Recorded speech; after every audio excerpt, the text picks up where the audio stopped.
आप देख रहे हैं शितांशु टीवी। शितांशु टीवी में आपका स्वागत है। इस वीडियो में हम योग के 8 अंगों की चर्चा करेंगे। 8 अंग होने के कारण योग को अष्टांग योग भी कहते हैं। योग का प्रथम अंग यम है।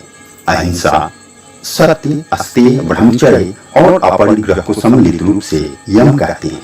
मन, वाणी या अपने कर्म से किसी को शारीरिक या मानसिक कष्ट न पहुंचाना ही अहिंसा कहलाता है। हमें ऐसे कार्य करने चाहिए ताकि किसी को बुरा न लगे और न ही किसी को किसी प्रकार की क्षति हो। यदि सचेत रहकर कार्य किए जाएं, तो अहिंसा का पालन होने लगेगा। दूसरे का दोष देखना और किसी की निंदा करना भी हिंसा है, अतः हमें इनसे भी बचना चाहिए। बोलने, करने और विचारने में सच्चाई का अवलंबन होना चाहिए। कदापि झूठ का सहारा न लेना योग का नियम है। कपट और छल को छोड़कर व्यवहार को सत्य के अनुकूल बनाना चाहिए। अस्तेय का अर्थ होता है चोरी न करना। पराई वस्तु को चुराने के अलावा कार्य या कर्तव्य से जी चुराना भी चोरी है। जो वस्तु या व्यक्ति दूसरे के अधिकार क्षेत्र में है, उसे बलपूर्वक या छल पूर्वक अपना बना लेना, रिश्वत लेना या टैक्स यानी कर की चोरी करना भी चोरी की श्रेणी में ही आता है।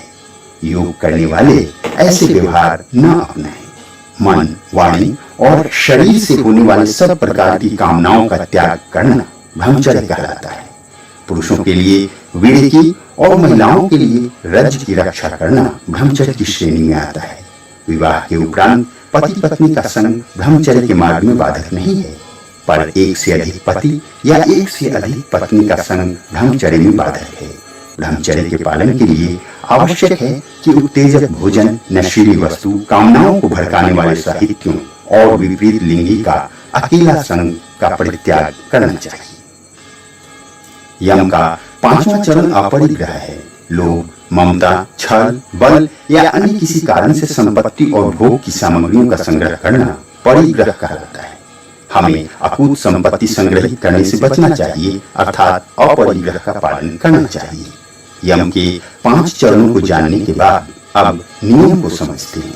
शौच, संतोष, तप, स्वाध्याय और ईश्वर प्रणिधान को सम्मिलित रूप से नियम कहा जाता है।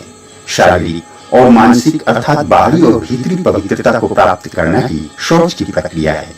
जल, मिट्टी, साबुन आदि द्वारा शरीर, वस्त्र, वासस्थान इत्यादि की सफाई करना, अपने वर्णाश्रम या योग्यता के अनुसार न्यायपूर्वक संपत्ति, भोज्य पदार्थ, पवित्र सामग्री प्राप्त करने के साथ साथ शास्त्र में वर्णित शुद्ध भोजन ग्रहण करना और सबके साथ उचित व्यवहार करना बाहरी शुद्धता के प्रतीक है। जब तप, प्रेम, मित्रता, विचारों की शुद्धता, दया आदि के भाव मन की गंदगी को दूर करते हैं, अतः इन्हें आंतरिक या भीतरी पवित्रता कहते हैं। उचित कर्तव्य यानी परिश्रम करते हुए जो परिणाम प्राप्त हो, प्रारब्ध यानी पूर्व जन्म के संस्कार के माध्यम से जो अनायास मिल जाए अथवा जिस परिस्थिति में रहने का अवसर मिले, उसे ही ईश्वर का आदेश समझकर संतुष्ट रहना संतोष कहलाता है। संतोष करने वाला व्यक्ति संतोषी कहलाता है। संतोषी व्यक्ति कामना या तृष्णा से दूर रहते हैं। अपने वर्ण, आश्रम, योग्यता और परिस्थिति के आधार पर कर्तव्य यानी स्वधर्म का पालन करना तप कहलाता है। उपवास, व्रत तथा पुण्य के अन्य कर्म भी तप कहे जाते हैं। तप के पालन में कष्ट भी हो सकते हैं। यदि कोई व्यक्ति इन कष्टों को बिना किसी की शिकायत किए सहन कर ले, तो वह वास्तविक तपस्वी है। तप से अंतःकरण शुद्ध होता है। स्व और अध्याय, इन 2 शब्दों के मिलने से स्वाध्याय शब्द की उत्पत्ति हुई। स्व का अर्थ है स्वयं और अध्याय का मतलब है पढ़ना, मनन करना या जानना, अर्थात अधिक से अधिक अपने बारे में जानने की प्रक्रिया को स्वाध्याय की श्रेणी में रखते हैं। जिन कार्यों से अच्छा बुरा अर्थात कर्तव्य अकर्तव्य का ज्ञान होने लगे तो उसे स्वाध्याय कहते हैं। सद साहित्य, वेद, शास्त्र, महापुरुषों के सद्वचन का चिंतन मनन या उनके लेखों को पढ़ना, गुरु मंत्र, गायत्री मंत्र अथवा किसी अन्य मंत्र के जप का निरंतर करते रहना, जप करते रहना, मंत्रों का जप करना, यह भी स्वाध्याय कहलाता है। स्वाध्याय से अपने दोषों को खोजकर उन्हें दूर करने का अवसर मिलता है और निर्मलता की प्राप्ति होती है। ईश्वर की शरण में संपूर्ण समर्पण को ही योग में ईश्वर प्रणिधान कहा गया है। ईश्वर एक हैं, पर उन्हें अलग अलग धर्मों में अलग अलग नामों से पुकारा जाता है। ईश्वर के किसी भी नाम का कीर्तन करना, उनके गुणों, प्रभावों, लीलाओं और सर्वव्यापकता का चिंतन मनन करते हुए किसी भी कष्ट के लिए उन्हें दोषी न ठहराना और अपने समस्त कर्म उन्हें समर्पित कर देना ईश्वर प्रणिधान के अंतर्गत आता है। अंतिम 3 नियम अर्थात तप, स्वाध्याय और ईश्वर प्रणिधान का क्रिया योग में विशेष महत्व है। अब आसन के बारे में जानते हैं। महर्षि पतंजलि ने स्थिर सुखमासनम सूत्र के माध्यम से बताया है कि स्थिर होकर सुखपूर्वक बैठने का नाम ही आसन है। योग में 84 आसनों की चर्चा है, जिनके आधार पर योग विशेषज्ञों द्वारा कई उप आसनों की व्याख्या की गई है। साधन करने या ध्यान लगाने के लिए पद्मासन, सिद्धासन, वज्रासन, सुखासन यानी पालथी मारकर बैठना जैसे कई आसन का उपयोग किया जा सकता है। वैसे ध्यान के लिए सर्वश्रेष्ठ आसन पद्मासन ही है। शारीरिक पुष्टि और मानसिक स्थिरता में आसन की अत्यधिक महत्ता है। अष्टांग योग का चौथा अंग प्राणायाम है। प्राणवायु को संस्कृत में ओसजन कहते हैं, जिसे अंग्रेजी में ऑक्सीजन कहा जाता है। ऑक्सीजन का नासिका छिद्र द्वारा सांस में लेना श्वास कहलाता है और दूषित वायु यानी कार्बन डाइऑक्साइड को छोड़ना प्रश्वास कहलाता है। श्वास प्रश्वास योर्गति विच्छेदः सूत्र में महर्षि पतंजलि कहते हैं कि श्वास प्रश्वास की गति का रुक जाना प्राणायाम है। योग विशेषज्ञों ने कई प्राणायामों की चर्चा की है, मगर 4 ही प्रमुख प्राणायाम हैं। बाह्य प्राणायाम जिसे रेचक कहते हैं, आभ्यंतर प्राणायाम जिसे पूरक कहते हैं, स्तंभक प्राणायाम जिसे कुंभक कहते हैं और चौथा स्वतः प्राणायाम। प्राणायाम के अंतर्गत सांस की स्वस्थ शैली का अध्ययन किया जाता है। इसके निरंतर अभ्यास से प्रारब्ध के दोष समाप्त होने लगते हैं, क्लेश मिटता है, अविद्या का नाश होता है, स्मरण शक्ति बढ़ती है और अष्ट सिद्धियों की प्राप्ति होती है। अब अष्टांग योग के 5वें अंग प्रत्याहार की चर्चा करते हैं।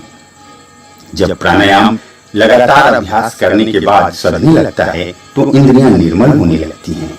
इंद्रियों की बाहरी वृत्तियों को संपूर्ण रूप से सिमटाकर एकाकार करते हुए मन में विलीन होने के लिए जो अभ्यास किया जाता है उसे प्रत्याहार कहते हैं। जब इंद्रियां संबंधित विषयों की ओर आकर्षित न हो तो समझना चाहिए कि प्रत्याहार की साधना सफल हो रही है। अब योग के 6ठे अंग धारणा को समझते हैं। धारणा शब्द धारण शब्द से बना है। धारण का अर्थ होता है स्वीकार करना। इस तरीके से धारणा स्वीकारोक्ति से ही संबंधित है। प्राणायाम और प्रत्याहार के अभ्यास में प्रवीणता आने से धारणा की शक्ति आ जाती है। शरीर के अंदर स्थित 6 चक्रों में से किसी एक पर या किसी बाहरी वस्तु पर चित्त की वृत्ति को केंद्रित करना ही धारणा है। धारणा के माध्यम से कहीं भी और कभी भी एकाकार प्राण या मन को स्थिर किया जा सकता है। धारणा का एक अर्थ सिद्धांत भी है। धारणा मन की जटिल प्रक्रिया है जिसे योगी अपने व्यवहार में सिद्ध करके दिखा सकता है। योग का 7वां अंग ध्यान कहलाता है। धारणा के बाद ध्यान की योगिक प्रक्रिया आरंभ होती है। इस समय तक मन एकाग्र हो चुका होता है और इंद्रियां पूर्णतः वश में होती हैं। ऐसी स्थिति में मन स्वतः ईश्वर में मग्न हो जाता है और योग की आध्यात्मिकता की प्रक्रिया कुछ आगे बढ़ जाती है। वास्तव में चित्त की वैसी एकाग्रता को ध्यान कहते हैं जिसमें ध्येय के अलावा किसी भी अन्य वस्तु का भान नहीं होता। ध्यान में प्रवीणता आने पर कई प्रकार की अलौकिक ध्वनियां सुनाई पड़ने लगती हैं। योग का 8वां और अंतिम अंग समाधि के नाम से जाना जाता है। ध्यान की प्रगाढ़ता होने पर एक ऐसी स्थिति आती है कि चित्त का निज स्वरूप ध्येय में समाहित हो जाता है। योगी अपना स्वरूप भूलकर ईश्वर यानी ध्येय में ही लीन रहने लगता है। यही समाधि है। इसके बाद संसार, सृष्टि और ब्रह्मांड का कोई भी रहस्य योगी से छिपा नहीं रहता। योग में धारणा, ध्यान और समाधि को सम्मिलित रूप से संयम कहा जाता है।